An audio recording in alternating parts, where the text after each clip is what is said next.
To you. Today is Tuesday, the 11th of August 2026. My name is Francisco Gaffney, and this is my daily streaming all about governance, risk, compliance, and advisory boards.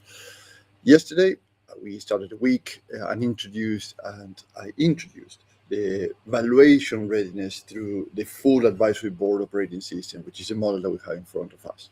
So, what happens? Many times, probably you've seen models, diagrams, processes, if you may, very well explained, but actually, who is implementing this? Well, I want to break that because it's not just presenting the model how it works. This is a visual aid of all the work that had to be done uh, afterwards, right? So this is the compass, if you may, is your lighthouse.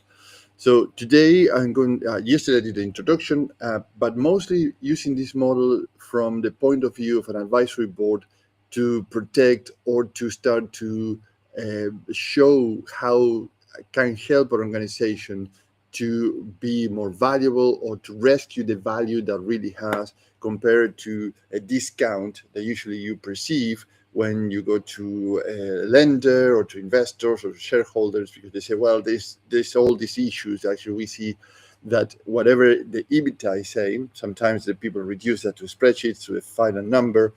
Then you say, well, I believe that is more because you're thinking rewarding effort, not the reality of the transferability of the company. Transferability is a word that we are going to use a lot this week. Transferability means that all the effort that you've done, all the activity you've done, all the things that you built, created, and put into the market today can be transferred, so can be passed on to somebody else to continue their work in scaling or growing the company, right? And it's not a matter of ego here, it's just a practical matter of continuity or legacy, if you may, or succession. Now, today we're going to start at the top of the model. So we're going to go deep into details and practical details. I'm going to leave you with several questions and a little map of where to start the things, start to work around these things that we are sharing today. And the point is not to make it perfect or to make it like a definitive. The point is to start to think about these things and how you can start to implement small portion of this in your organization. You can see how your time is more freed, how your team is more empowered, how the things can move faster, not depending on you all the time. So the commercial acceleration talks about the scale or the commercial, the brand, the people and partnerships. And here's the valuation question inside or behind scale, if you may. Could somebody else grow this business without you, right? And that might be hurtful. Yeah, it might hurt perhaps, but it's a very important question because if you are not there, so you can imagine who is going to be able to grow or continue the business, right? So this is very important because even if you're still in the business or on the business, you must start to delegate things and give authority and hierarchies of authority, if you may, or delegation of authorities to make sure that the business start to grow and move faster and solid than just everything falling into one person. Now, let's focus on this section now, and because I think it's much sharper than thinking or than asking whether the company is growing today, right? So who else can do it? Because you as a founder can create growth through your personal effort, as we mentioned. But because why? Because you know the clients, you know the market, you know who call or email for when something is needed or needs to be unblocked.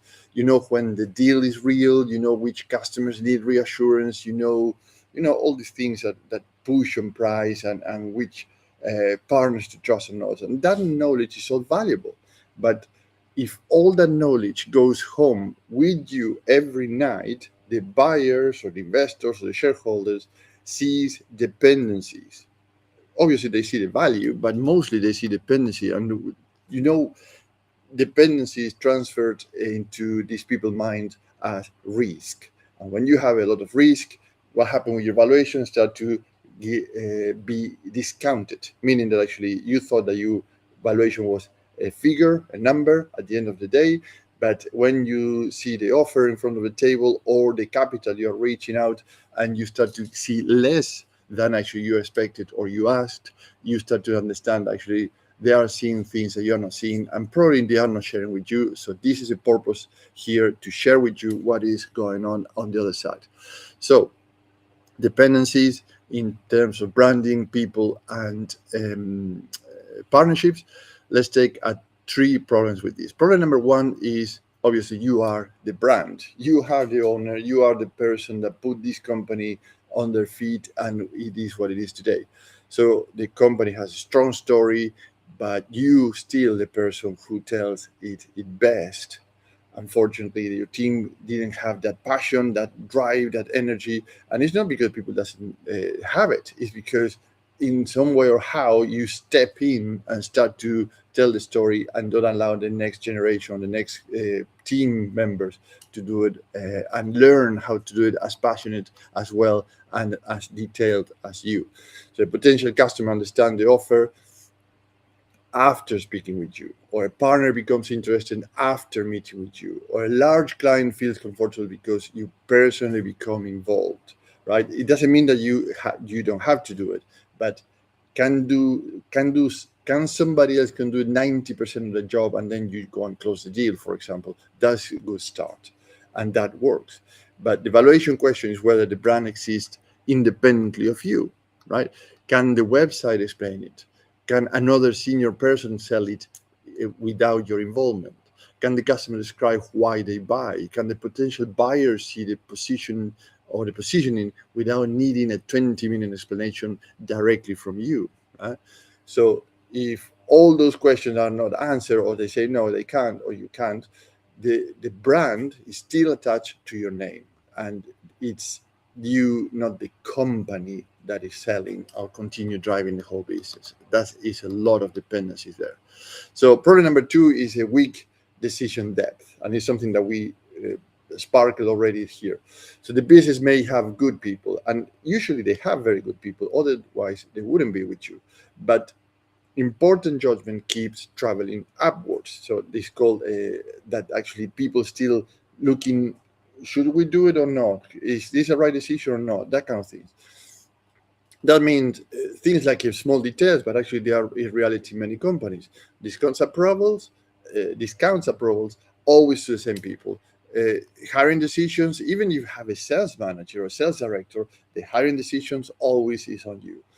Or a large proposal, no, I have to review that first. Or the last person, I have to review it before it goes out. So customer disputes or partnership decisions or or product changes or services changes or commercial exceptions. So everybody knows who eventually decides. It's you, the founder. So that creates a growth ceiling. It's a glass ceiling, because more scale creates more decisions. So, but if everything goes up to you, you're not going to go higher than at your own capacity to handle all these things. You cannot be in two places at the same time. It's not like if you take a holiday for 90 days, what happened with your company? That question was too old. Is too old now. Is at the speed that we are moving today, is you cannot be in two places at the same time. So you need to look into how you start to delegate this decision, this judgment, these capacities to other people in your team. And the third problem is the personal partnerships. So the partnerships, the company has very good, probably excellent relationships, and some may have existed for years. But whose relationship is it? So would the client continue if you leave that? So that partnership will continue if you leave? Would the partner still prioritize your company compared against the other companies that have partnerships? Is the commercial relationship documented? I think I mentioned yesterday or last week, we were speaking with a company. No contract, 70% of the revenue sitting into a relationship of two people. If one of them, either of them, leave the company they are working for, 17% of these particular companies gone, or potentially could be at very high risk not to be taking this repeated order again. So that's more than one person know the counterpart, right? So how many other people knows and can plug into this relationship if, for example, the owner, yourself, or somebody that you trust is not in the company anymore? So documentation and contracts, they are there for a reason. It's not because we want to reduce risk, which is one of the very good reasons. The other thing is continuation of the business. That probably will be the first reason why the contract's there, not just protecting your risk. So the other thing, actually, not many partners have a shared plan or business plan with your organization. It's all in your mind, it's all thinking, but nothing is documented. So if the relationship mainly exists because two people trust each other, the company benefits from that, but does not fully owns that partnership. I mean, the company, not you, right? So we are talking about how reduce those dependencies. So you can imagine this like if somebody wants to buy a restaurant. So I want to try to make an easy image here. So you go there because the food is brilliant, the customers love it, the bookings are strong, the revenues are growing. But then when you start to look about how to value this restaurant that you want to buy, you start to discover things like the founder is also the chef, right? Is also the host. So it's the person taking the bookings, going to receiving people, ordering the supplies, handles complaints, and knows every regular customers, what they like, what they don't like, which is the best time of the year, etc., etc. So in reality, there you're not buying a restaurant that operates by itself. Uh, that's as your first thought that you were buying, but you are literally buying a restaurant plus this person. If this person leaves, literally the restaurant collapses because it's this person that operates and knows how everything works and how to manage the whole thing from A to Z. Now, as a board advisor, what I would propose to consider is the following. Start with the brand transfer, right? Ask 10 people who know the business to describe why customers choose you. People like will be customer sales people, senior leaders, partners, you name it. If the answers are completely different, the market position still depends too heavily on an individual explanation, right? So if the people cannot say this is your brand, and you ask different people in your network about what your company, and they always have a different version of it, so that is because you have to intervene every single time to say this is what we are, this is our ethos, this is our company. It's all still depending on you. Then the other thing that you can do is test your people, and it's not to point fingers. Forget the organization chart for a moment. List the 10 decisions that matter most to growth today in your organization. This is a good exercise, which is pricing, recruiting, major customer approval, product direction, partner selection, investment, commercial exceptions. You should name 10 things and then put one name beside each one, right? If the same person appears again and again and again, you have found a concentration of dependencies, right? So if for pricing, everything ends up with your approval, put your name there. If for recruiting, you have the last word, put your name there. If the major customer approval, it requires your name, put your name there.